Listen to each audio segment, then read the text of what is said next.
Jadi ini tentang sukses TPS Bahasa Inggris ya. Nah, pertama yang mesti kita ketahui, apa sih tipe-tipe soal yang sering muncul di SBMPTN? Biasanya kalau setelah kakak lihat-lihat gitu ya, dari tahun ke tahun, kemudian soal yang tahun lalu, yang justru lebih banyak mendominasi di soal-soal TPS Bahasa Inggris itu justru reading comprehension. Jadi bukan grammarnya dan bukan yang lainnya, tetapi yang paling banyak itu reading comprehension. Nah, apa itu reading comprehension? Itu pemahaman bacaan. Jadi ini mengetes atau menguji kemampuan memahami suatu bacaan yang diberikan. Nah, biasanya soal-soal bahasa Inggris itu ada 1 atau 2 teks, kemudian ada pertanyaan yang berkaitan dengan teks tersebut. Nah, ada beberapa skill yang perlu kita kuasai untuk bisa menjawab pertanyaan yang semacam reading comprehension. Nah, apa aja nih reading skills yang kita perlukan untuk bisa kita itu menjawab pertanyaan reading comprehension dengan baik? Nah, yang pertama adalah skimming dan ada juga scanning. Skimming itu jurus jitu menghadapi pertanyaan umum. Jadi, di dalam reading comprehension itu kadang ada 2 tipe pertanyaan. Yang pertama, tipe pertanyaan umum. Yang kedua, tipe pertanyaan khusus atau spesifik. Nanti akan kakak terangkan apa yang dimaksud dengan pertanyaan umum dan pertanyaan khusus. Nah, sekarang skimming ini merupakan jurus yang bagus untuk menghadapi pertanyaan umum. Jadi, ketika kamu skimming, kamu itu mengeluarkan keterampilan membaca cepat untuk mendapatkan gambaran umum tentang sebuah teks. Nah, apa sih yang harus dilakukan saat menggunakan keterampilan skimming? Gimana nih cara kita menggunakan keterampilan skimming? Pertama, bacalah paragraf awal secara lengkap. Jadi, ketika kita melihat suatu teks, biasanya ide utama itu terletak di paragraf awal, ya. Nah, paragraf pertama biasanya mengandung informasi tentang topik bacaan dan informasi penting lainnya. Kemudian, baca kalimat pertama saja pada tiap-tiap paragraf berikutnya. Jadi, daripada kita menghabiskan waktu untuk membaca semua kata, semua paragraf, coba kita lihat dulu nih kalimat pertama di tiap-tiap paragraf berikutnya. Kemudian, baca paragraf terakhir dengan tuntas dan perhatikan hal-hal yang menjadi penekanan, baik itu berupa kesimpulan atau penutup. Kan seperti kita tahu ya, bahwa ketika seseorang itu menulis, biasanya selalu mengikuti pola introduction, content, conclusion gitu. Jadi pendahuluan, isi, dan penutup. Nah, begitupun kita sebagai audiens atau sebagai pembaca, ketika kita ingin mengetahui isi dari suatu teks, maka kita mulai dari introduction-nya aja dulu. Paragraf pertama apa nih? Kemudian kalimat kontennya apa nih? Konten bisa didapatkan ketika kita membaca kalimat-kalimat pertama dari setiap paragraf. Kemudian kita baca nih conclusion-nya, kesimpulannya. Apa sih yang penulis ingin sampaikan kepada kita gitu. Kemudian perhatikan kata-kata yang mendapat perlakuan khusus, yaitu kata-kata yang miring, atau kata-kata yang dicetak tebal, atau kata-kata yang digaris bawahi, karena biasanya ini penting, ya. Perhatikan angka atau data statistik apabila ada untuk memperkuat pemahaman umum terhadap bacaan. Nah, kadang dalam reading text TPS itu juga disediakan kayak grafik, angka, atau data. Itu baik juga bagi kita untuk melihat agar kita semakin memahami, oh ini tuh reading text-nya tentang apa sih, gitu. Ini tentang skimming ya. Jadi skimming itu adalah keterampilan membaca cepat untuk mendapatkan gambaran umum tentang sebuah teks. Jadi gini, ketika kita itu pengen menguasai reading comprehension dalam bahasa Inggris, ada juga skill yang disebut dengan predicting atau memprediksi. Jadi, skimming ini ketika kita berusaha membaca cepat untuk memahami isi dari teks tersebut, otak kita itu juga berusaha memprediksi, apa sih teks ini? tentang apa gitu. Kemudian penulisnya itu pengen memberitahu kita tentang apa. Nah, biasanya itu akan lebih membantu otak kita untuk fokus terhadap pertanyaan-pertanyaan yang ditanyakan nantinya. Gitu. Nah, kemudian yang kedua adalah scanning.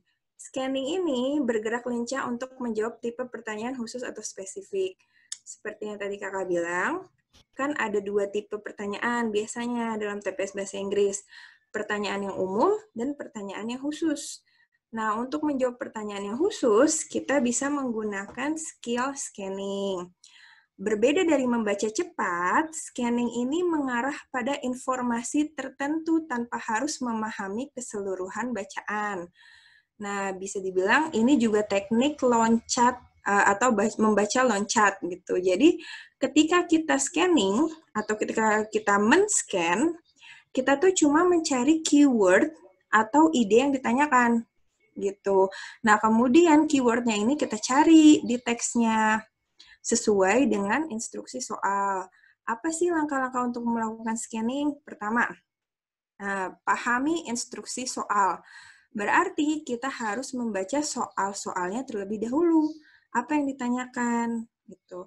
Ingatlah secara spesifik apa yang harus dicari.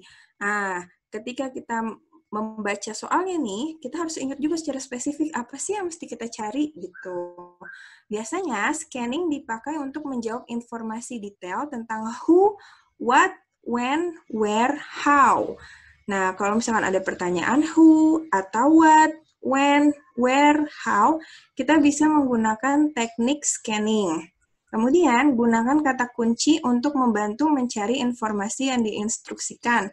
Misalnya ada pertanyaan nih, who is the inventor of light bulb?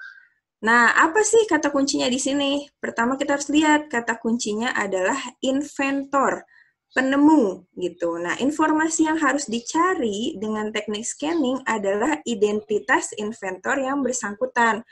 Jadi ketika kita membaca soalnya, kemudian soalnya itu bertanya, who is the inventor of light bulb? Pertama kita harus memahami instruksi soal. Apakah yang ditanyakan who, atau when, atau what? Oh, yang ditanyakan adalah who. Berarti kita menggarisbawahi kata who. Kemudian inventor, penemu. Nah, berarti kita harus mencari siapa dan penemu. Gitu. Jadi kita langsung men-scanning teksnya untuk mencari mana nih kira-kira identitas inventor di dalam teks gitu. Jadi scanning itu akan mempercepat kita ketika kita membaca teks karena kita udah tahu apa yang kita cari di dalam teks gitu. Jadi misalkan kita ngelihat soal nomor 1, kemudian kita baca semua teksnya dari awal sampai akhir. Kita ngelihat soal nomor 2, kita baca teksnya dari awal sampai akhir. Jadi scanning ini membantu kita untuk fokus mencari jawaban untuk pertanyaan yang kita udah tahu keywordnya itu apa gitu. Apabila terdapat petunjuk paragraf dan baris, cari posisinya. Nah, kira-kira apakah itu di paragraf 1, paragraf 2, paragraf 3 gitu. Atau di kalimat pertama, kalimat kedua. Baca kata atau frasa atau kalimat terdekat dengan informasi yang dicari untuk membantu pemahaman lebih lanjut.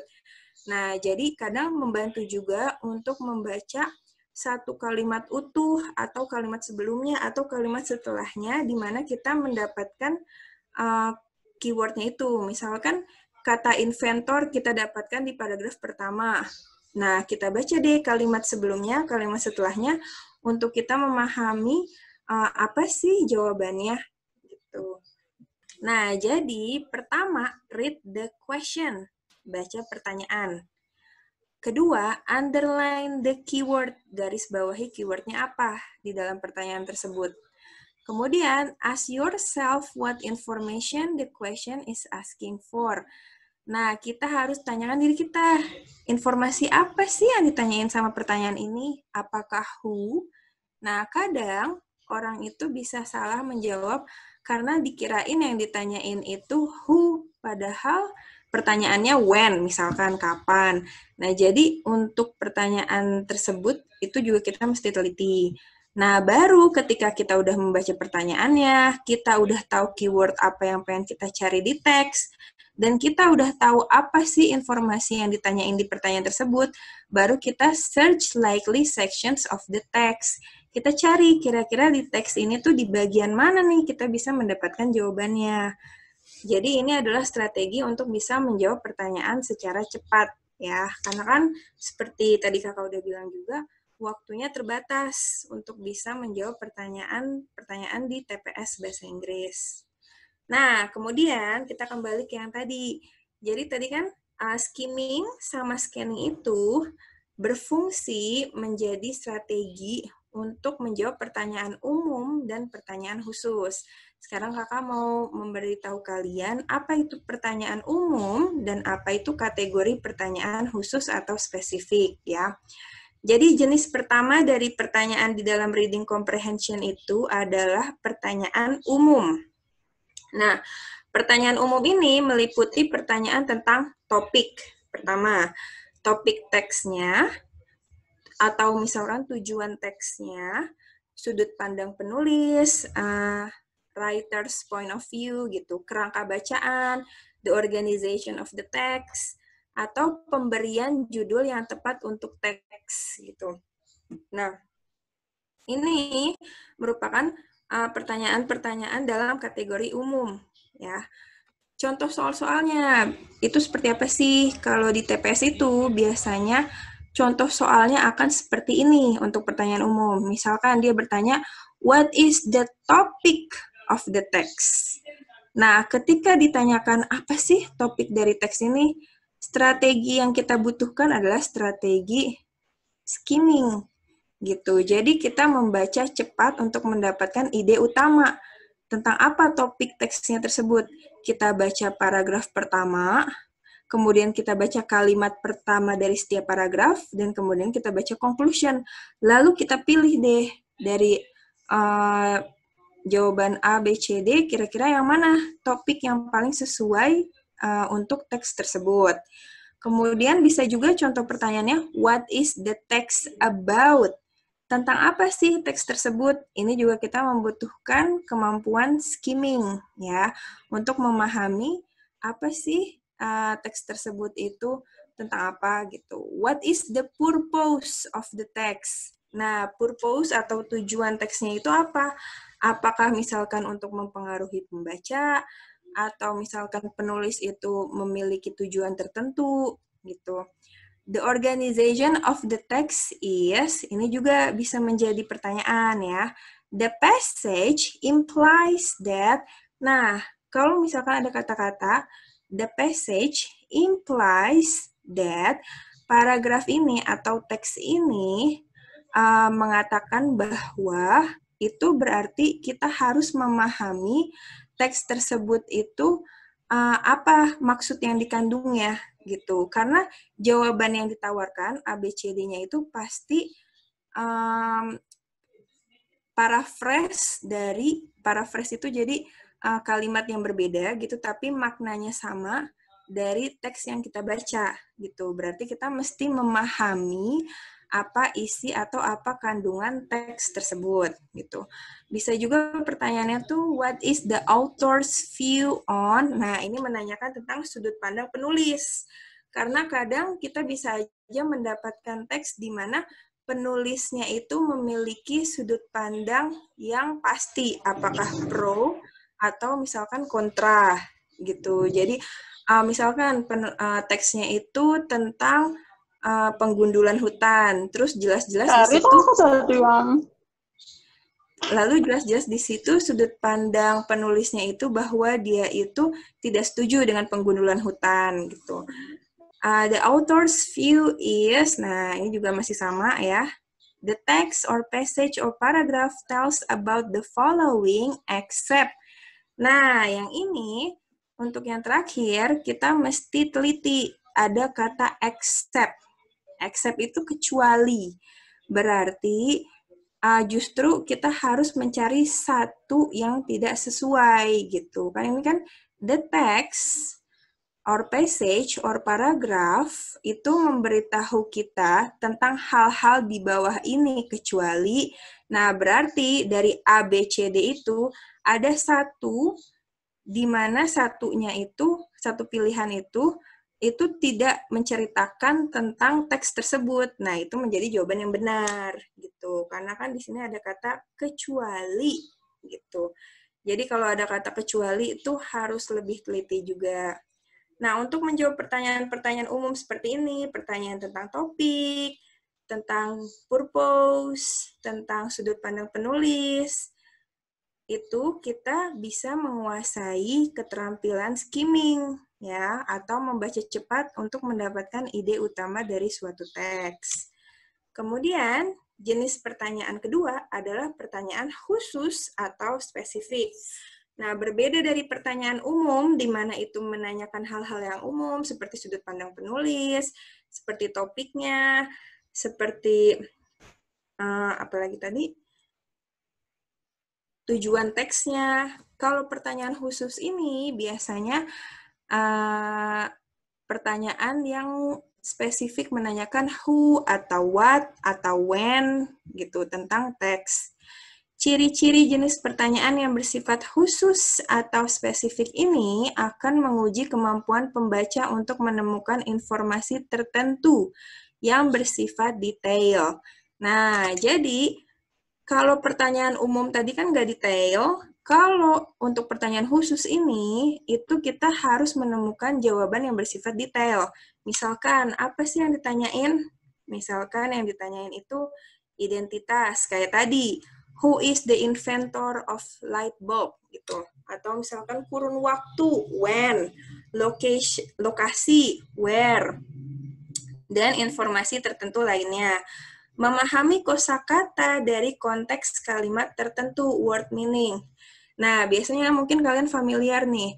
Biasanya kalau kalau kalian udah ngerjain contoh-contoh soal itu, suka ditanya dramatically has the similar meaning with, gitu. Misalkan mereka menggarisbawahi satu kata, kata ini bisa digantikan dengan, atau kata ini memiliki sinonim dengan. Nah, itu yang dimaksud di sini, memahami kosakata dari konteks kalimat tertentu. Nah, kemudian di sini ada kata konteks kalimat ya. Jadi jangan sampai kalian tuh tertipu gini. Misalkan kalian tahu nih arti kata ini itu ini gitu kan.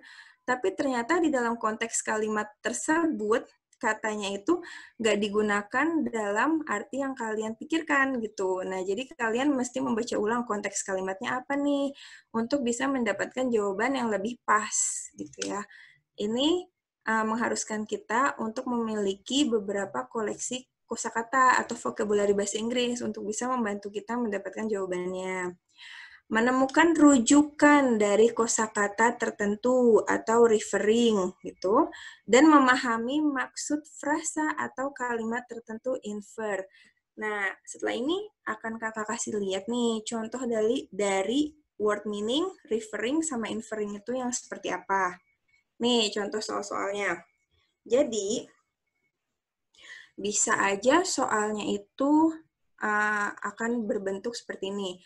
Which of the following is true according to the text? Yang mana dari hal-hal di bawah ini itu benar berdasarkan teks. Nah, ketika kita mendapatkan pertanyaan seperti ini, kita harus menggunakan strategi scanning atau meng-scan. Nah, ini kan bakal ada pilihan jawabannya kan, A, B, C, D. Itu kita baca satu-satu, kemudian kita cari di teks. Yang A nih, yang A bener nggak sih berdasarkan teksnya? Yang B nih, kalimatnya apa? Bener nggak sih berdasarkan teksnya? Gitu.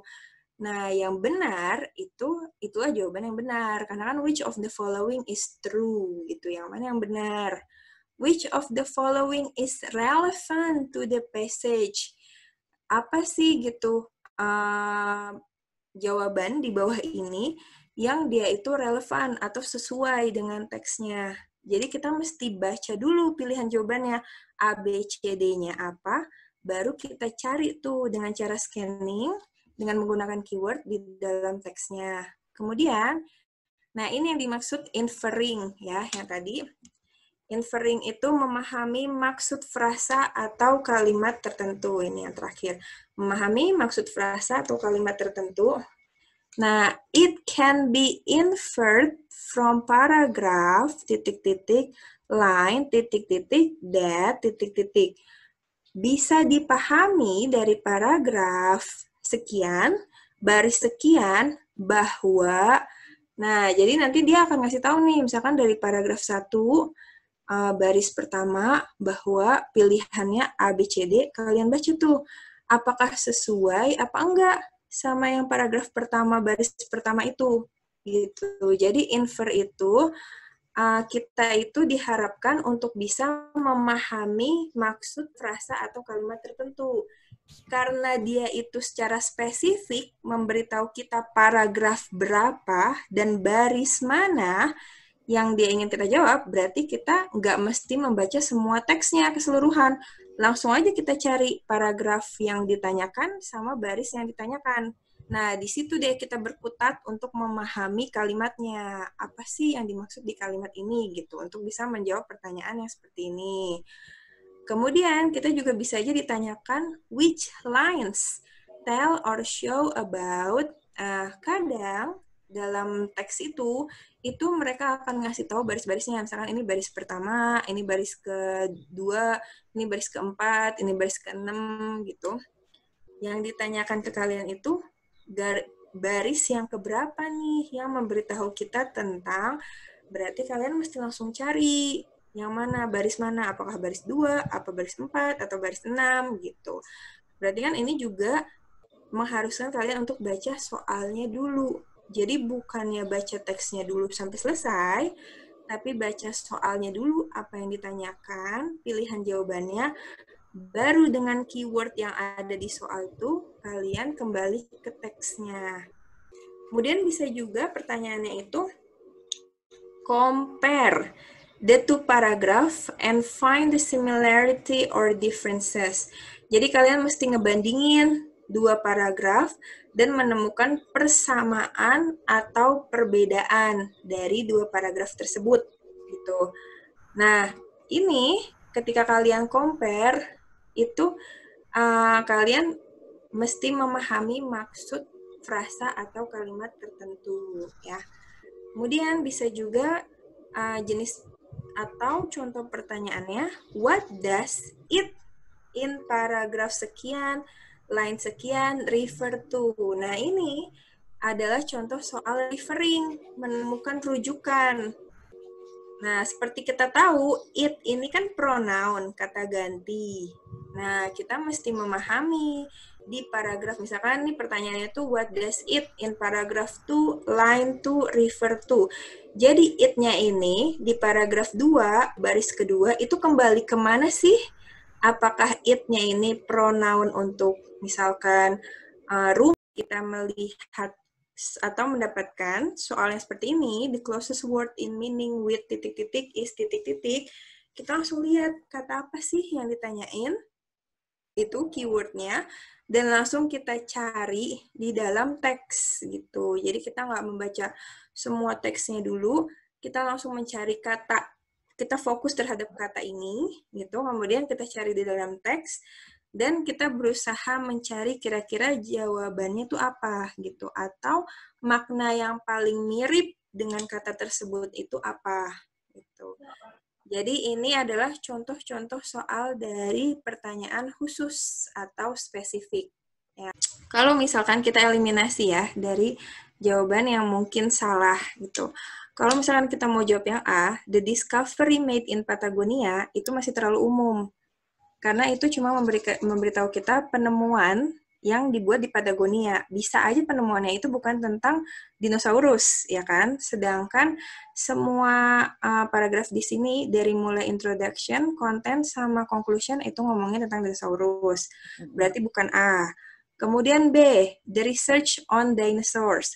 Ini juga masih terlalu umum. Kalau misalkan kita jawab adalah riset tentang dinosaurus, risetnya itu tentang apanya gitu? Apakah tentang zaman di mana mereka hidup? Apakah tentang tipe-tipe dinosaurusnya atau apa? Nah, ini kan terlalu umum, berarti kita eliminasi B. Kemudian, the bones of dinosaurs. Nah, tulang-tulang dari dinosaurusnya ini. Apakah ini jawabannya? Gitu. Nih, kita lihat di sini ya. Besides, nih kan setelah saintis itu telah menemukan tulang-tulang yang merupakan tulang dari dinosaurus pemakan daging terbesar yang pernah berjalan di bumi. Penemuannya ini ditemukan oleh researcher from Argentina di Patagonia gitu.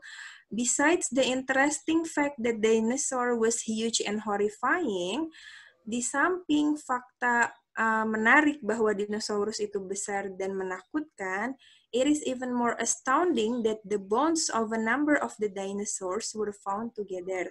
Bahwa tulang-tulang dari dinosaurus ini tuh ditemukannya bersama-sama gitu. Nah, ini this discovery challenge the prior theory. Jadi kalau sebelumnya teorinya itu memberitahu kita bahwa dinosaurus pemakan daging itu penyendiri, tapi justru penemuan yang terbaru ini memberitahu kita bahwa mereka bisa aja hidup dan berburu secara berkelompok gitu. Nah, kemudian the newly discovered meat eater appears to be related to the Giganotosaurus family. Kemudian ini ngomongin lagi nih bahwa dinosaurus pemakan daging yang ditemukan itu sepertinya berelasi dengan Giganotosaurus family gitu. Dan ngomongin juga tentang Tyrannosaurus Rex. Kemudian ngomongin fossilized remains indicate that the animals live about 100 million years ago. Jadi, apakah tulangnya yang diomongin? Atau the meat-eating dinosaur? Kemungkinan besar setelah kita eliminasi jawabannya antara C sama E, ya. Jadi menurut kalian gimana? Kalau misalkan E, kenapa E? Karena bahas tentang dinosaurus pemakan daging. Kalau ada yang menjawab C, jawabannya sebenarnya lebih ke E ya, the meat-eating dinosaur. Kenapa? Karena di paragraf pertama itu disebutkan kan tentang tulang yang ditemukannya itu adalah tulang dari dinosaurus pemakan daging.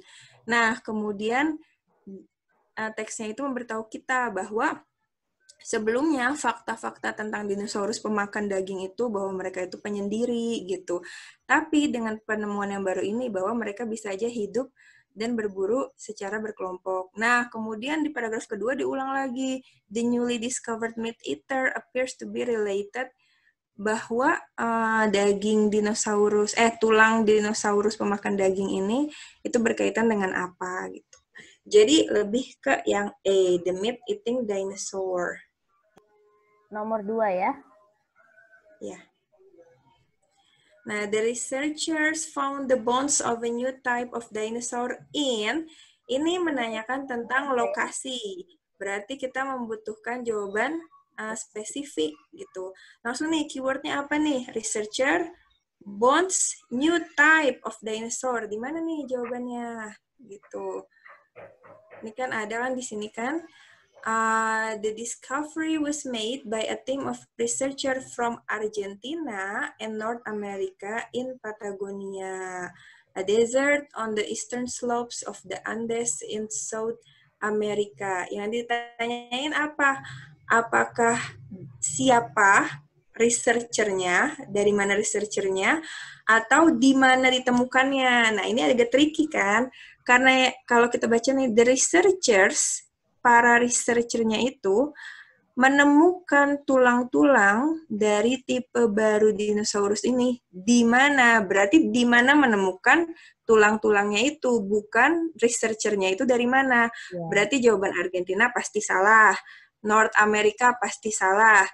Patagonia juga pasti salah, ya kan? Berarti jawabannya adalah South America gitu. Karena di sini kan kalau di sini ngomongnya the Andes Forest, tapi kalau di teks itu kan desert Andes gitu. Bukan hutan Andes, tapi padang pasir Andes. Berarti jawaban yang benar adalah yang E, South America. Nah, di sini tipe pertanyaannya ini membutuhkan kita scanning ya. Jadi kita kan melihat di sini keywordnya apa? Researcher found the bones in, berarti yang ditanyain di mana para periset ini menemukan tulangnya, bukan researchernya itu dari mana gitu. Karena kan kalau ngelihat di teksnya kan a team of researcher from Argentina and North America in Patagonia. Kalau kita nggak teliti dengan pertanyaannya, bisa aja kita ngira researchernya itu dari mana, ntar kita jawab Argentina atau North America, padahal yang ditanyain bukan researchernya dari mana, tapi menemukan tulang dinosaurusnya itu di mana.